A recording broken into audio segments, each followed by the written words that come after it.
Kairali news exclusive 2019 ശബരിമലയിലെ ദ്വാരപാലക ശില്പത്തിലെ സ്വർണ്ണപ്പാളി ചെമ്പുപാളി എന്ന report നൽകിയത് ഉദ്യോഗസ്ഥർ. ദേവസ്വം വിജിലൻസ് ഹൈക്കോടതിയിൽ സമർപ്പിച്ച റിപ്പോർട്ടിലാണ് ഗുരുതര കണ്ടെത്തൽ. മുരാരി ബാബു, KS ബൈജു, സുധീഷ് എന്നിവരാണ് റിപ്പോർട്ടിൽ വീഴ്ച വരുത്തിയത്.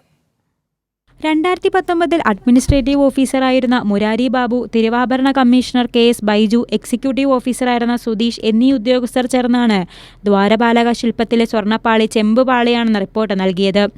ഉദ്യോഗസ്ഥരുടെ ഭാഗത്തു നിന്നാണ് വീഴ്ച സംഭവിച്ചതെന്ന് സ്ഥിരീകരിക്കുന്ന കണ്ടെത്തലാണ് ഹൈക്കോടതിയിൽ ദേവസ്വം വിജിലൻസ് നൽകിയ റിപ്പോർട്ടിലുള്ളത്. നേരത്തെ തന്നെ ഈ ആക്ഷേപം ഉയർന്നിരുന്നു. മുരാരി ബാബു 2024 ഉണ്ണികൃഷ്ണൻ പോറ്റിക്ക് വേണ്ടി അനധികൃത ഇടപെടലിന് നീക്കം നടത്തിയിരുന്നതായി റിപ്പോർട്ടിൽ വ്യക്തമാക്കുന്നു. 2024 എക്സിക്യൂട്ടീവ് ഓഫീസറായിരുന്ന മുരാരി ബാബു ഉണ്ണികൃഷ്ണൻ പോറ്റിയുടെ കയ്യിൽ സ്വർണ്ണപ്പാളി നവീകരണത്തിന് നൽകണമെന്ന് ആവശ്യപ്പെട്ട് ദേവസ്വം ബോർഡിന് കത്ത് നൽകിയിരുന്നു. എന്നാൽ തിരുവിതാംകൂർ ദേവസ്വം ബോർഡ് ഈ ആവശ്യം നിരാകരിക്കുകയായിരുന്നു. നിലവിൽ മുരാരി ബാബു ഹരിപ്പാട് ഡെപ്യൂട്ടി കമ്മീഷണറാണ്. KS ബൈജുവും സുധീഷും സർവീസിൽ നിന്ന് വിരമിച്ചു. ഇവർ 3 പേരും അടങ്ങുന്ന സംഘത്തിന്റെ അറിവോടുകൂടിയാണ് 2019 ഉണ്ണികൃഷ്ണൻ പോറ്റി സ്വർണ്ണപ്പാളികൾ കൊണ്ടുപോയത് എന്നതുകൂടിയാണ് ഇതിൽ നിന്നും വ്യക്തമാകുന്നത്.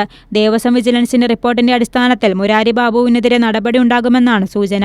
S. ഷീജ, കൈരളി ന്യൂസ്, തിരുവനന്തപുരം.